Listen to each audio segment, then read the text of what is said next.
Another video here. I'm going to reply to some questions that were asked in the last video, and I'm going to just do a little bit more talking, less action and more talk for the next couple videos as I rest and sort of gather my energy to finish the lab renovation, finish the tank builds, and get this process started.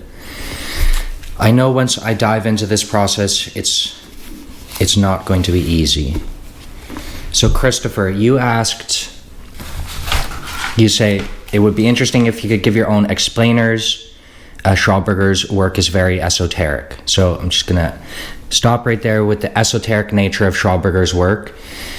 Some people say that his work is dry, and what I'm gonna say is you really have to treat this work like another human being. I have the patience, spend the time with it, and be patient with it. And you're not going to get everything right away. I don't get everything. This is a growing process, and these books themselves are catalysts. So, for example, these writings catalyzed me to read many other things in my life. So, just as an example, this book here, The Reflexive Universe by Arthur M. Young. I believe I was reading this book before I read Schauberger. And if any of you guys know this book, this is a cosmology here. Okay, so the reason I'm showing you this book, my point that I'm trying to make here is that you can't just read one book. You can't just read Schauberger and understand Schauberger. Nature is interconnected, and all of this literature is interconnected. So when I was reading Schauberger, I was reading and learning, and reading is the wrong word. You might start off reading it, but you end being taught by this work and you end spending time with it. If I could put it in another way, it would be that you have to be in your heart when you're reading this work. And if you're in your mind and you're trying to logically understand everything, it's going to be the same as sitting in a forest, looking at a stream, and trying to analyze it. So Victor Schauberger wants us to walk with him in his writings, and in walking with Victor Schauberger in his writings, we walk with nature. Victor Schauberger states that in every drop of water, it is virgin territory and a source of unlimited power. This sentence, we could just talk about this sentence for hours, really. There's so much to talk about here. So I'm just going to try to keep this really, really brief, and I'm going to use an analogy to explain the potential in water and why we don't have access to it. Why nature has not given mankind access to her virgin potential. And a pretty obvious reason is because of mankind's attitude. Schauberger states over here on page 23 that the most important precondition for the production of water is the angle. Through it, feelings find their expression, such as happens with laughter. Without pulling the angles of the mouth, laughing would be impossible. The angle is a oneness in a monolinear plane, infinite and very similar to infinity. Nature is like this in her natural state. She's like the flowing streams. She's very playful, and nature is showing us everywhere that to get work done, she plays. Okay? This is very important. Therefore, let water do its physical jerk, grant it its right to swing about to its heart's content. Then there will a superabundance of food and eternal peace will come about of its own accord. Something I realize about this channel here is This channel is my expression of my waters within. And part of what I need to do is get more freely in expressing and sharing, and not regulate myself based on the banks and the observers. This is a bit of a challenge.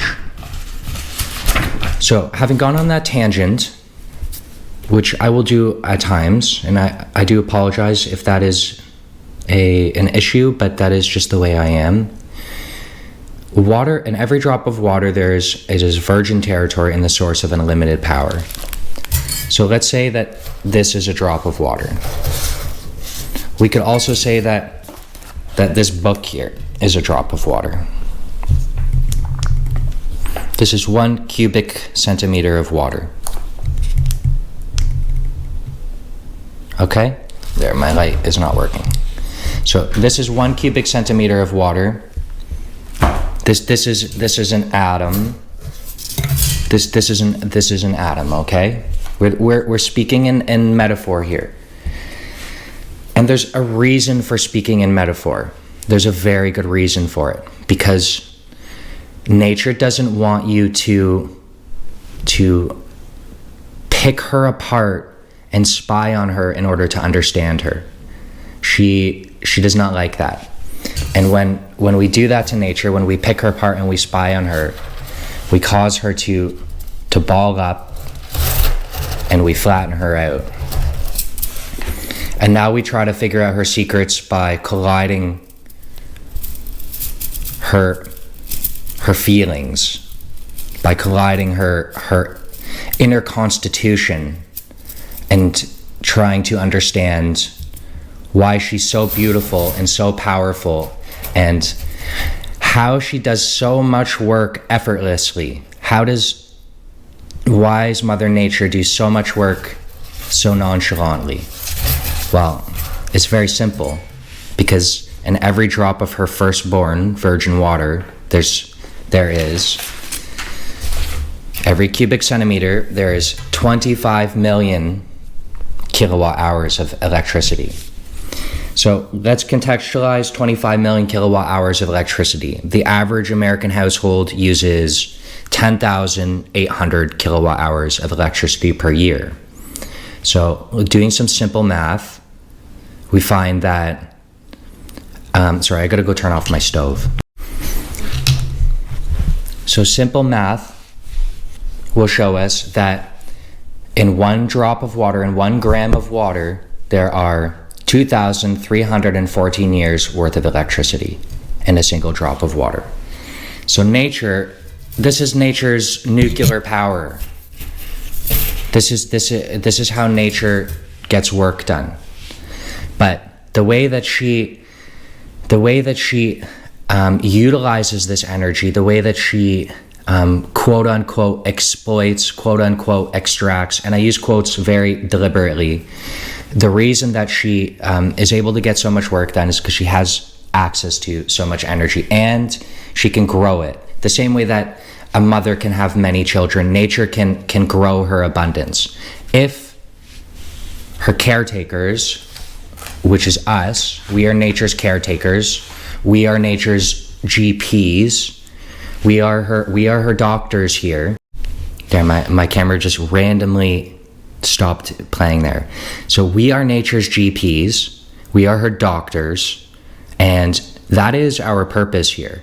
Our purpose here is actually, I could very simply state it by saying, we are here to descale Mother Earth. We are here as her cleaners, her estheticians, her caretakers. So the analogy I'm going to use, just for a moment, I'm going to go over to my coffee machine. I have this boiler coffee machine. It's called a La Pavone. It's a boiler. Very common technology.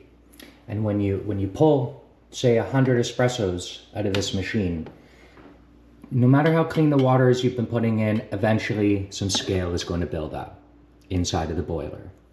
And when the scale builds up in the boiler and you continue to pull espressos from it, you hear the machine itself will start to rattle, okay? Sometimes bolts will come loose, sometimes little screws will come out, because the machine needs to be descaled. Now, the same thing, Mother Earth is asking for the same thing. Her snap, crackles, and pops, earthquakes and explosions. This is an effect of scaling. And a big thing that Schauberger is trying to show us is how to build medical tools for the planet. That is another way of thinking about this, that these are repulsators. These are devices to care for Mother Earth and to help bring her back to her state of producing overabundance, to bring her back to her healthy state, to her state where she is dancing, not to her flattened state, not to the world of pi, not to the world of collisions and large hadron colliders, and spying to figure out how in one drop of water, in a drop of virgin, it's virgin territory and a source of unlimited power. Now that word virgin there. Well, we can go really far with this, and I could also tie this in with the pressure mediation in nature and the balance of male and female. But I don't want things to run for too long here. So the main point I'm going to make is that mankind's attitude with respect to virginity is appalling. Mankind's attitude with respect to purity, to sensitivity, is he has the wrong attitude, collectively speaking. And what mankind does to the virgin earth is he rapes her. He has the wrong attitude. Mankind is still in the colliding stage of his development. This is the gravity stage of development. This is the fall. This is the fall. Okay? You could even look at it from the point of view of Arthur M. Young. He has this book, The Reflexive Universe. Okay, and in the reflexive universe, you have an involution and an evolution. You have a fall from light into a matrix. Okay, this matrix is the floor, the molecular kingdom here. But this is gravitational. Light to nuclear to atomic to molecular. This is gravitational. This is levitational, vegetable to animal to dominion. This is the growth. This is the self-organizing side of life, which requires the proper impulse in order to grow healthfully. And this is where we see nature in her beauty, and we take her by the hand and we dance with her the way that she's asking us to dance with her. And what I mean by we dance with nature is we spend time with nature. We spend time with her mediums. We learn to work with her mediums and to communicate with her and know what she wants from us. And what she wants from us is to care for her. She wants us to caress her. And if we start to think from this mentality, then we can caress the 25 million kilowatt hours or 2,314 years worth of electricity. We can caress that out of that drop of water, out of that virgin territory, in a caring and an intimate way, and in a way which respects the sacredness of nature. And this is not a religious thing either. This has nothing to do with religion. In fact, I would go so far as to say it does seem odd that it's always a he. It's always a he. And, well, she doesn't like that. She does not like that. So the attitude is wrong. The attitude is wrong. And so Mother Nature says, you have the wrong attitude. And she's funny. She's like, I'm going to match your attitude. So if you want to fuck around and bang shit together and collide stuff, what's going to happen is I'm going to shake you off of me.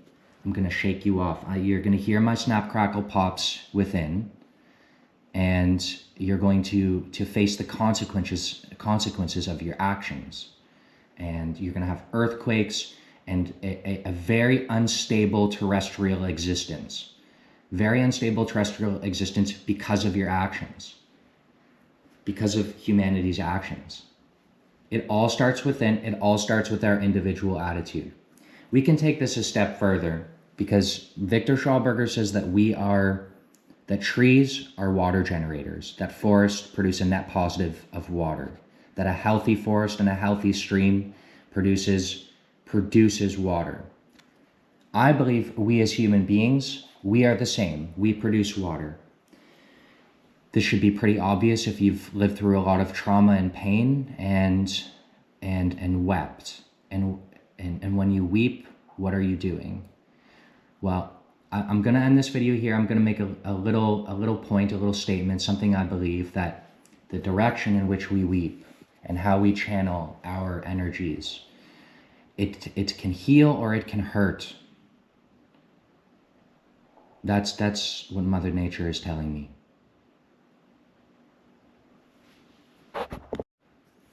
So I'm just going to round this video out with this book here, and I'm going to say this. Mother Nature, she's this book. She wants us to open her book and play with her.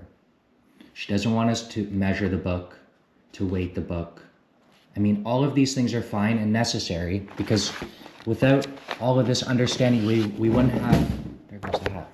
We would not have this scientific understanding, and we would not understand the foundations of nature. So I'm not saying the analytical, intellectual side is not important, but nature will not reveal her secret if you're not in your heart. She will not open up the book and show you how 1 gram of water, 1 cubic centimeter of water equals 25 million kilowatt hours. And she will not show you how to produce a superabundance for yourself. She will not give you the responsibility to drive a car that fast if, collectively, but also individually and collectively, but first individually, the correct attitude is not, if we don't have the correct attitude. So she's looking at our attitude, and she's looking at our attitude in our most difficult of times, and how we pull ourselves up and out of that. That is what determines our character and our quality. Okay, so science flattens nature out. That's what Wilhelm Reich said, right? It flattens out the truth. Okay, it flattens out the truth so that it can store it. It needs to efficiently store it, explain it, and communicate it. So it's got to flatten it out to make it understandable. But nature in this state, she has laws of conservation of energy. In this state, the resistance to motion increases by the square of the velocity. In this state, a rocket ship won't be, it may leave the Earth, but humanity will not be allowed to leave their home, Mother Earth, with technology that is based on anti-conservation. It's simply, it will not, and if it does happen, it will not end well. It will end in cataclysm. So Mother Nature sees that man has fucked her, and now he wants to leave her. And even worse, he wants to leave her with really shitty gas, basically, with the worst gas. And she laughs and she says, like, you could have flown out of here very gaily and nonchalantly if you listened to me.